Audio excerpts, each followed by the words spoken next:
Hello everyone. I got my hands on a Viltrox 28mm Pancake lens. I think they call it a ship because it's thin as a ship. Now, this lens was sent to me by Peargear, but that doesn't really matter much. If you're interested in buying it, though, there are links below. This review, however, is entirely my own thoughts, based on my experience with this lens. I've been using this lens in a wide variety of situations, out in nature, for street photography, shooting my dog, and even while walking my dog. And what's the main selling point of this lens? Two things: price and size. Typically, lenses in this price range are manual focus, which can be a big compromise. But Viltrox managed to make this an autofocus lens, which is pretty cool considering the size. When I first saw it available as a full-frame lens for Sony, I thought, hey, this is a cool lens. And then I started to watch some reviews and saw that it was a bit soft on the edges. No surprise there, most lenses are, especially Pancakes. And this lens is probably the smallest Pancake there is. But that is not really reflected in the image quality because it punches quite big. What really got me thinking was how this lens might work on a Fujifilm camera or an APS-C size sensor.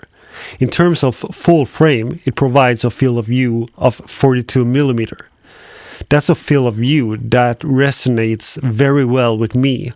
It's not quite 35mm, not 50, but somewhere in between. Step back and it feels like a 35. Step forward and it's more like a 50. So in a way, it gives you the best of both worlds. I also own two other 27mm lenses, the Fujifilm 27mm and the Viltrox 1.2. It's not really fair to compare this lens to those, but if we were to compare, it makes more sense to look on the Fujifilm 2.8 Pancake. However, the Fujifilm Pancake is larger and costs almost 5 times more, so it's not really in the same category. The big question with any lens like this is, does it perform well? And yeah, I'm happy to say it does. When it comes to performance, sharpness is a common topic. Now, I don't shoot brick walls on this channel. I care more about creating real-world images with my gear. But since this is a small lens and belong in a category of lenses where softness often shows up, it's a relevant question. And I'm happy to say that it holds up. It's not the sharpest lens out there, but it leans towards the sharper side rather than being a soft, compromised mess. The edges will be softer, but since this lens is designed for full frame, using it on an APS-C sensor actually improves things, since you're cropping out some of that softness. Now, some people might argue that what happens at the edges is a part of the lens character. Take for an example the legendary Helios 44 with its swirly bokeh. Most of that swirl happens at the edges. And if you crop into the image circle, you lose some of that character.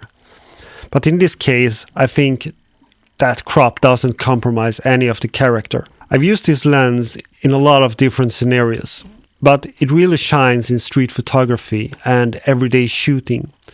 Paired with my Fujifilm X-M5, the setup becomes pocketable. Though, to be fair, the X-M5 is a camera where you might want to add some grip to improve the ergonomics. So it's more like jacket pocketable in that case. For street photography, I rely on face detection and Fujifilm's tracking features in continuous autofocus. And with this being a 28mm f4.5, depth of field and crucial focus aren't really issues. It's wide enough that it won't cause you any problems. But what if you're a bokeh fanatic? Well, it's 4.5. You get some separation in certain situations. But with this lens, you need to embrace a different shooting style where more of your frame are in focus. It's about layering and composition, not just blurring the background into oblivion. It's a more old school way of shooting, and I like it. It's enjoyable to use, and it makes me rethink certain things. Now, the only real issue I had with this lens is the built-in lens cover that you slide open, but it's really easy to accidentally close it halfway. The problem is when that happens, you don't always notice it through the viewfinder or the LCD. The Fuji cameras still confirms focus while your shot will be out of focus. That accidentally happened to me, and I've lost some good shots because of it. I kind of wish there was a lock mechanism. And honestly, I'm even considering to gluing it stuck open. Sure, it's there to protect the lens, but I almost never closing it anyway. I'm not that picky. But if you are, there are protective filter options like the one you could stick onto a Ricoh GR3 using 3M tape. Since this lens doesn't have filter threads, it could be an option. This is a tricky review because there's not much to say. The lens simply does what it's supposed to do. The mount is made of aluminum. There is a USB-C for firmware updates, and the price is good. It punches way above its weight class, especially considering it's a Pancake lens. It's fun to use, and I have enjoyed it. If you're looking to shrink down your setup, this is definitely worth considering. And previously I said that one of my favorite setups to have in the camera bag is the Viltrox 27mm f1.2 alongside the Fujifilm f2.8. Since they share the same focal length, I never have to think about the focal lengths that are more suitable for the image. It just comes down to the size. If you want a compact setup, slap on a smaller lens, and if you need f1.2, go with the bigger Viltrox. This 28mm fits that same philosophy. It's also something I'm considering to pick up for Sony. I have an old Nex 7 that I barely use, and for just $100, this lens makes it worth putting on that camera. Now, let's talk about the image character.